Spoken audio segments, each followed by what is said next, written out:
This is Oakland, throbbing heart of the metropolitan East, which includes outstanding counties of Alameda and Contra Costa. It is also the home of the Oakland Raiders of the American Football League, a team which has, under the direction of general manager and head coach Al Davis, enjoyed such a phenomenal growth the past 3 years that it is now being referred to as the coming organization in professional football. Hello, I'm Bob Bloom, speaking from the new Oakland Alameda County Coliseum, the site of the new home for the Oakland Raiders, a team that has captured the imagination of professional football fans everywhere. Although the Raiders are looking forward to new home in 1966, let's take a few moments and look back to the exciting games played in 1965. 1965 was a stirring year for the Raiders, beginning with a 3-2 preseason record, then a dramatic regular season schedule, which saw the Raiders battle for the American Football League Western Division flag right down to the closing weeks of play. The Raiders matched division champion San Diego's 8 wins, but lost out on percentage points. The Raiders waged the rugged campaign without veteran quarterback Cotton Davidson, who was injured in training camp, and with from 4 to 6 rookies starting during the season. Even after losing a tense final seconds game to the champion Buffalo Bills, the Oaklanders hung tough. It wasn't until the next to final weekend that the percentage points eliminated the Fighting Silver and Black. Now let's take a look at close-ups of some of the 1965 Raiders. Bill Budness, middle linebacker from Boston University. Billy Cannon, the Heisman Trophy winner from LSU. Big Ben Davidson, defensive end from the University of Washington. Tommy Flores, quarterback from the University of Pacific. Fearsome Isaac Lassiter, defensive end from St. Augustine. Art Powell, offensive end from San Jose State. Fred Biletnikoff, flanker back from Florida State. Kent McLuhan, defensive cornerman from the University of Nebraska. Gus Otto, corner linebacker from the University of Missouri. Offensive tackle Bob Swias, University of Southern California. Larry Todd, offensive halfback from Arizona State. And Harry Shue, offensive tackle from Memphis State. One of the key factors in the Raiders' success, assistant coaches. Here's offensive back coach Johnny Rauch, former pro star, All-American quarterback at Georgia. Tom Dobbs, little All-American from San Diego State, 8-year pro veteran. The defensive line coach. Here's the offensive line coach, Ollie Spencer, former Kansas All-American, an outstanding pro player. And the defensive back coach, Charlie Sumner, one of William & Mary's all-time greats and a fine pro for 6 years. The Raiders open the regular season at home against Kansas City. Oakland wins the toss and elects to receive.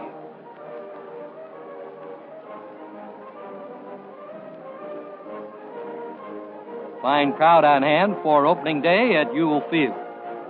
Tommy Brooker kicks off for the Chiefs, and the 1965 season is underway.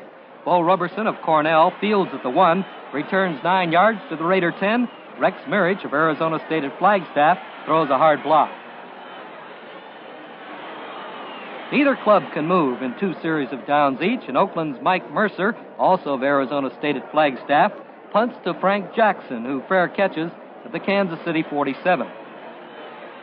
2 running plays move the Chiefs to the 20, and then Dawson finds fullback Kurt McClinton on a swing pass. The former All-American blasts into the end zone for the first score of the game.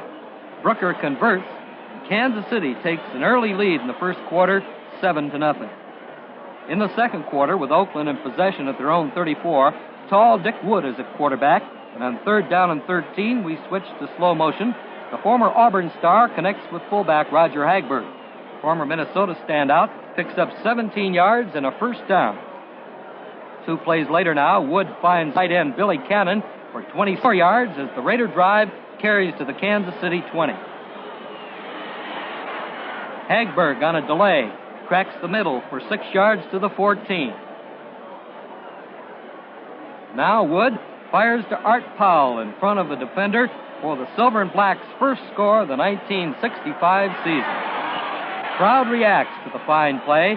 Mercer's kick ties the score at 7-7. After a pair of field goals by the Raiders and one by the Chiefs, we pick up play late in the third quarter. Oakland in possession with 3rd and 8. Wood goes for the distance now, finds Roberson at midfield. The former Olympic broad jumper hustles to the Kansas City 14 before being dragged down. Moments later now, from the 9-yard line, Wood seeks out Powell again. The Raider duo clicks for another score. Mercer converts, and it's 20-10 Oakland. After another Raider field goal and a fumble recovery by the alert Ike Lassiter deep in Kansas City territory, Roger Hagberg bangs the center to the Chiefs' 6. 2 plays later now, Dick Wood rolls out left for another Raider touchdown. The crowd and the Oakland bench express their pleasure. After Mercer's conversion, Oakland takes a 30-10 lead.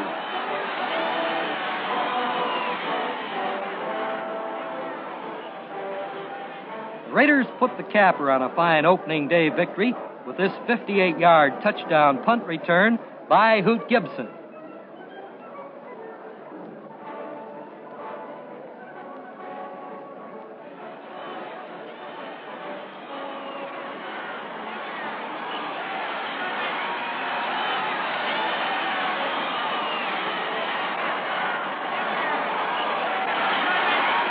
Let's look at that play again as we'll switch to slow motion, just as the former North Carolina State star catches the football. The run shows Hoot's exceptional balance and some outstanding blocking. The lead block thrown by Joe Krakowski of Illinois, and others by Larry Todd, Dan Birdwell, Alan Miller, and Dick Herman.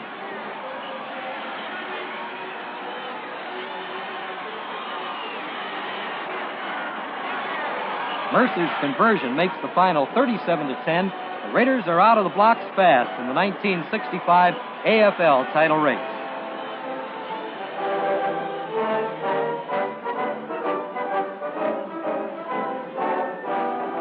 After a tough 17-6 loss to the San Diego Chargers, the Raiders play their 3rd straight game in the friendly confines of Ewell Field, and they take on the unbeaten Houston Oilers. Raiders come out onto the field, and here in a moment, Raider head coach Al Davis surveys the field before the kickoff.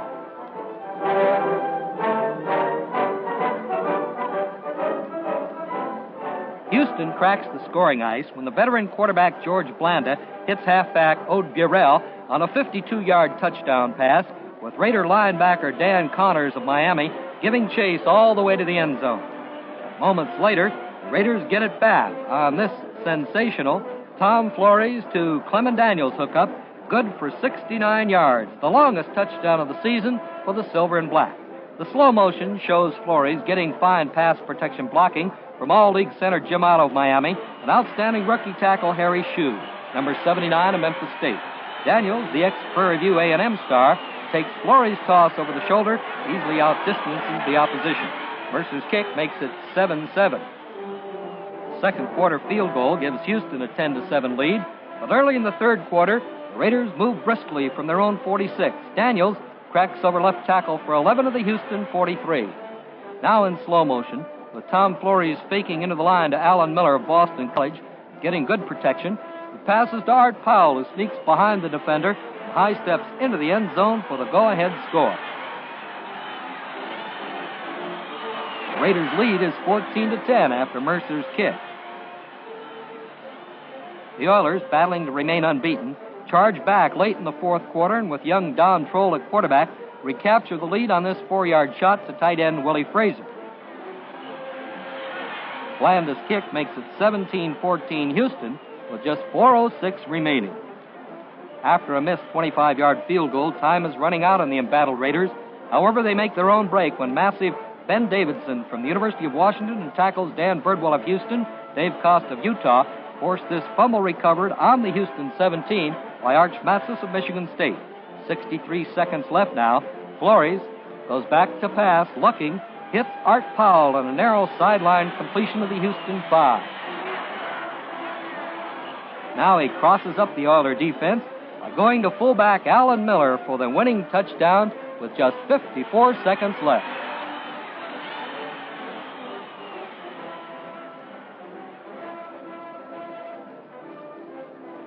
Houston's last gasp attempt at victory is thwarted as Hoot Gibson intercepts Don Troll's pass at the Houston 48 and returns it 22 yards. Howie Williams throwing the key block. The Raiders win 21-17 and boost their record to 2-1.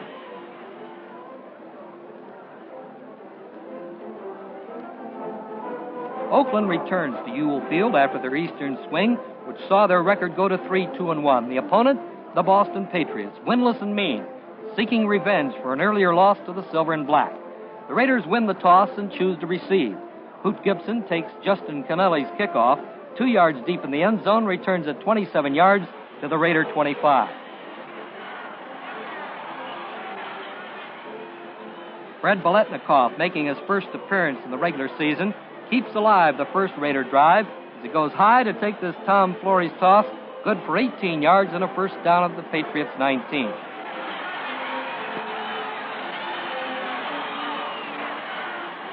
Three plays later now, Mike Mercer toes a 22-yard field goal to give the Raiders a 3-0 lead. Mercer adds 2 more field goals, and it isn't until late in the third period that Oakland breaks the TD scoring ice. With 3rd down and 6 on their own 43, Dick Wood throws to Fred Biletnikoff for 12. Now Wood, in slow motion, finds Ken Harrock of West Virginia over the middle as the drive carries to the Boston 15.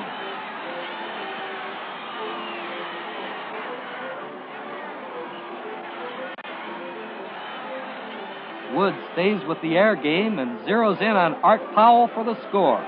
Gets fine protection from guard Wayne Hawkins, number 65 of UOP, rookie left tackle Bob Swias, number 76 from the University of Southern California. Mercer's kick makes it 16-0 Oakland. Now with Babe Corelli at quarterback, Boston comes right back, and on this 30-yard toss to Jim Whalen, moving the Patriots inside the Oakland 25. Corelli doesn't let up and goes to Gino Capoletti, who makes a fine catch for the Patriots' first score of the day. The extra point makes it 16-7 Raiders. Early in the fourth quarter, the Raiders drive again as Dick Wood hits Clement Daniels on a swing pass for 14 and a first down at the Boston 22. Now in slow motion, Wood once again goes to Art Powell for the score.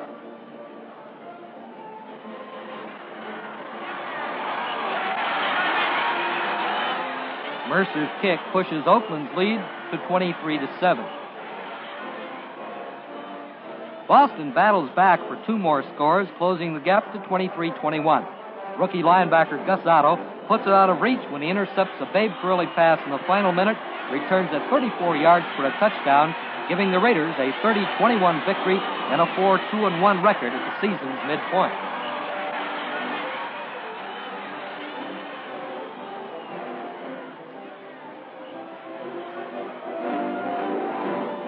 The Raiders invade gigantic Rice Stadium in Houston for a rematch with the Oilers. They jump off to a 3-0 lead on the first of 4 record-setting field goals by Mike Mercer. Here at Houston, the band entertains. A lot of good Texas hospitality. Now watch as the Raiders really blow open the game, and they score 2 touchdowns and another field goal in 5 minutes as the explosion starts with this 34-yard TD hookup from Dick Wood to Clement Daniels. Daniels breaks past linebacker Doug Klein, steps out of a tackle by Tony Banfield, and outraces 2 other defenders to the flag. 4 minutes later, Mercer punches a 17-yard field goal to make the score 13-0. And just over a minute later, the Raiders get another on a Dick Wood to Alan Miller pass. The Oilers fight back with this George Blander to Willie Fraser score to make it 27 at the half. Houston adds another early in the third quarter to close at 20-14. Then from their own 31, the Raiders call on rookie halfback Larry Todd, the club's leading rusher this day, for 2 shots into the line and a first down. Now watch as Dick Wood goes to Clem Daniels for a 57-yard scorcher. Raiders' lead is 27-14 with Mercer's point after.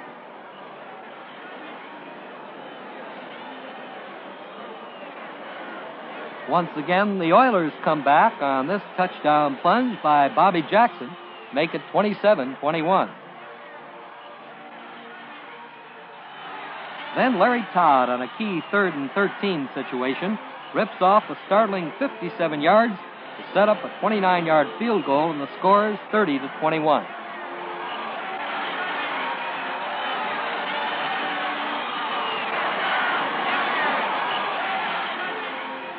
Mercer caps his finest day as a professional with this 45-yard field goal, puts the lid on a 33-21 Oakland win. The First City Bank tells the score in Houston, but in Oakland, the Bank of Commerce has been telling the score for nearly 30 years. Here, Bank President Carol Weaver, Vice President Bill Gorman, and Raider Wayne Hawkins discuss business. For nearly 30 years, the Bank of Commerce has helped build Oakland and the East Bay, building with people, dealing with people, and people have been extremely important in the operation of the bank itself. But as the East Bay is built with the Bank of Commerce, the Bank of Commerce has kept pace with automation and up-to-date full-service banking methods. So as it has for nearly 30 years, the Oakland Bank of Commerce dedicates itself to continued modern banking and banking with people and community service foremost. The Bank of Commerce, the Oakland Bank.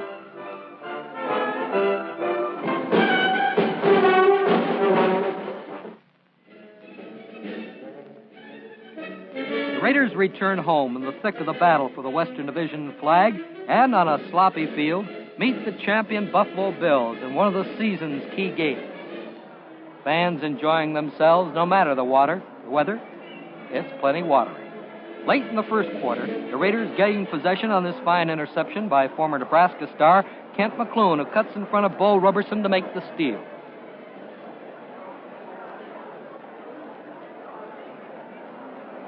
Now from their own 20, Oakland erupts in 2 plays for a quick score. Dick Wood combines with fullback Alan Miller, who gets open to complete a 39-yard advance. Now Clement Daniels gets the call and breaks over left tackle behind blocks by Ken Rice and Wayne Hawkins, cuts to the right, eluding Butch Bird, gets another fine block by Fred Biletnikoff, and wins the foot race to the end zone. Mercer converts to give Oakland a 7-0 first quarter lead. The Raider defense had many fine moments during the game. And here you see Dan Birdwell and Ike Lassiter nail quarterback Jack Kemp for a loss. Kemp battles back and scrambles for 11 to set up this tying touchdown blast by fullback Billy Joe. Here's Kemp, a fine scrambler.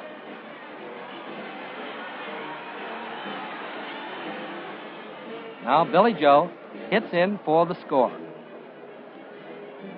The game develops into a tight defensive struggle in the third quarter, highlighted by this Warren Powers interception. Powers of Nebraska picks off a Kemp toss and returns it 29 yards. Howie Williams of Howard University throws a key block.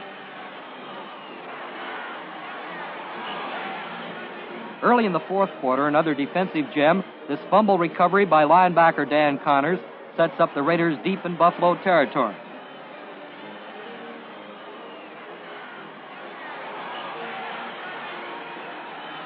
Two plays later, Wood fires 25 yards to Daniels for the touchdown. After the conversion, Oakland leads 14-7. The Bills narrow the gap with a field goal. Now we watch Buffalo's tense drive to victory.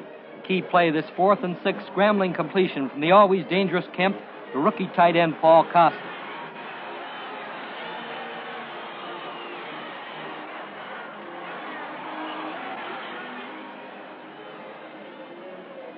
Kemp once again proves the thorn in the Raiders' side as he scrambles himself to the Oakland 5 while time slips away.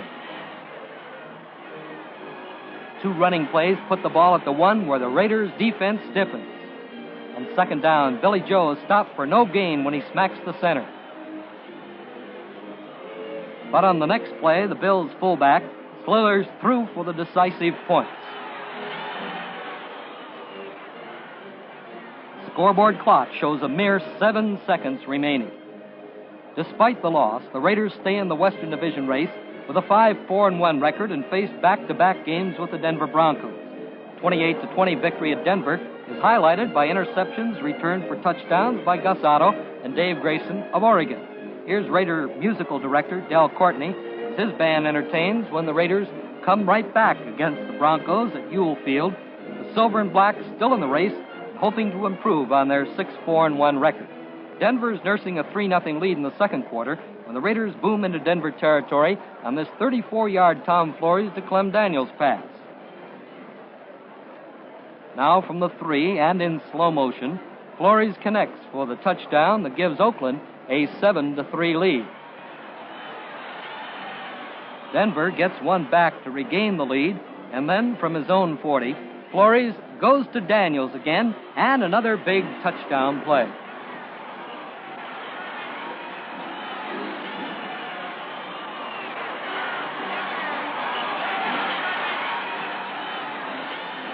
In the third quarter, Mike Mercer hits the field goal, and then Alan Miller scores on a 2-yard plunge, and the Silver and Black tack up a 24-13 victory. With the season record now at a solid 7-4-1, the Raiders, contending, play host to the New York Jets. Pre-game interest centers on this helicopter brought in to dry out a wet field, and on Joe Namath, the Jets' sensational rookie quarterback, shown here warming up prior to the ballgame. Versatile Raider offense moves well against New York, as indicated by this 34-yard gain in slow motion by Alan Miller on a swing pass.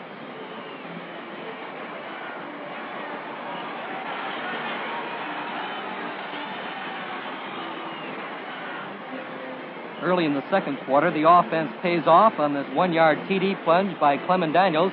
Bob Swias and Wayne Hawkins provide the running room. Later in the quarter, the Raiders boost their lead to 14-0 on this Flores to Powell hookup in slow motion. Tom getting good protection from Jim Otto, Alan Miller, and Bob Swias, among others. Powell takes the pass in the end zone behind Ray Abruzzi on a great catch. The 14-point deficit doesn't bother Namath. He sparks his club to a pair of third-period scores. The first on this 62-yard completion to Bake Turner. Speedy flanker back and one of the top receivers in the American Football League.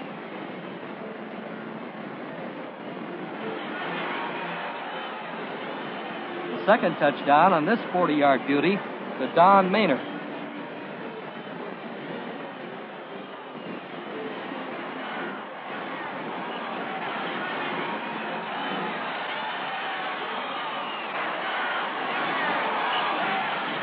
In the fourth period, the Raiders pull away with a field goal and a touchdown to win 24-14. Here's the touchdown, a 30-yard ramble by Clem Daniels.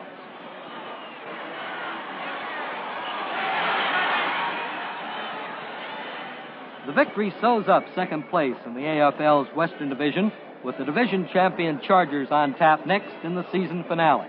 Going into the game, each club has 8 wins, but the Chargers, with 2 less losses, nailed down the title on percentage points. Raider equipment man Dick Romanski.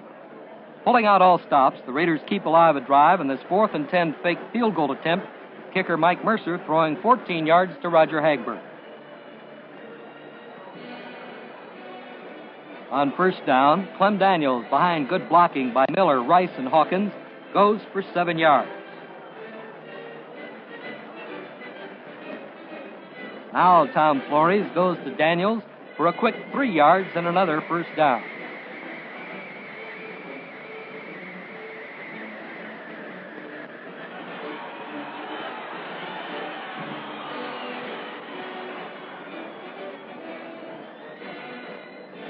Flores again sets the line, again in slow motion.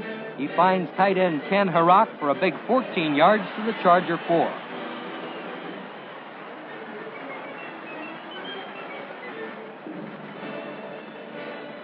Then Flores goes to Art Powell for the game's first touchdown.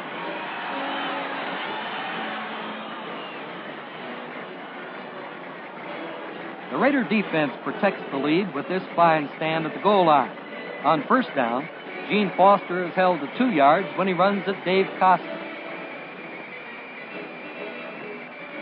Foster tries again, and this time is held to 1 by Ike Lassiter and Dan Birdwell. On third down, John Hadel goes to the air. Warren Powers turns in a sparkling defensive effort to deflect the pass intended for Jack McKinnon. On fourth down, Hadel again goes to McKinnon. The completion is made out of bounds. The ball goes over to Oakland, and the Raider defense is held. Oakland drives back 80 yards, and we pick up the march on the Charger 30. Tom Flores throws to Fred Biletnikoff for a gain of 4.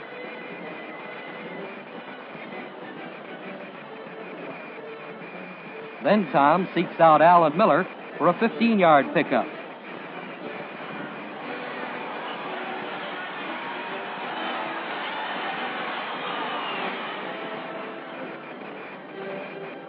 Daniels gets the call at right end and is a yard short when stopped by 2 Chargers.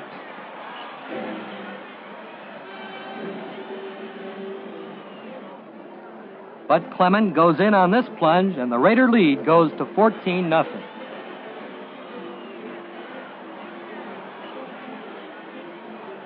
But the ever-dangerous champion Chargers tie it up on these 2 John Hadel to Don Norton scoring plays.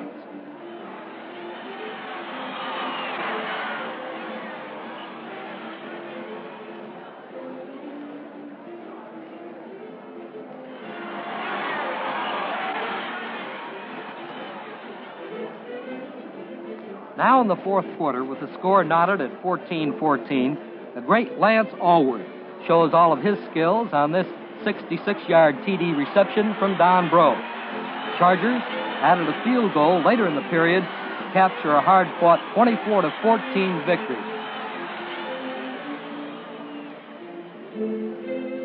Four Raiders distinguished themselves at season's end by being named to the American Football League All-Star team. They were Jim Otto, University of Miami; Clem Daniels, Prairie View A&M; Wayne Hawkins, University of Pacific; and Dave Grayson of Oregon. Those were some of the exciting moments of the 1965 season. Now to tell us of the future in 1966, here's Al Davis, the brilliant general manager and head coach of the Oakland Raiders. Thanks, Bob. Certainly the past 3 years have been memorable ones. And certainly there have been many fine chapters written in Oakland Raider football tradition. And we hope that the years ahead will be the most memorable for our fans and our organization. The growth of the American Football League has been a dynamic one. And the cities that represent the Eastern Division, such as the Boston Patriots with Babe Parilli and John Ewart, the New York Jets with the fabulous Joe Namath, and of course the Houston Oilers and their fine new organization, the champion Buffalo Bills with the very great Jack Kemp, and the latest addition, the Miami Dolphins, will give the Eastern Division a great deal of excitement in 1966. And in our own Western Division, we have the Denver Broncos with Cookie Gilchrist, and the very talented Kansas City Chiefs with Bobby Bell and the sensational Mike Garrett, the Heisman Trophy winner from the University of Southern California, and of course the ever-powerful San Diego Chargers with the great Lance Allworth, make us look forward to 1966 with great anxiety. And so in 1966, the great rivalries continue.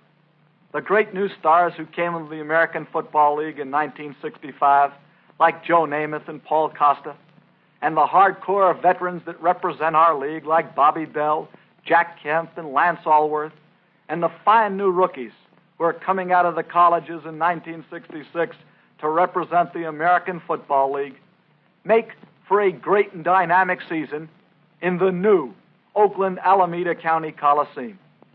I want you to know that this is your team, and I hope you'll grow with us as we grow. And I hope, too, we'll see you at the new stadium in 1966.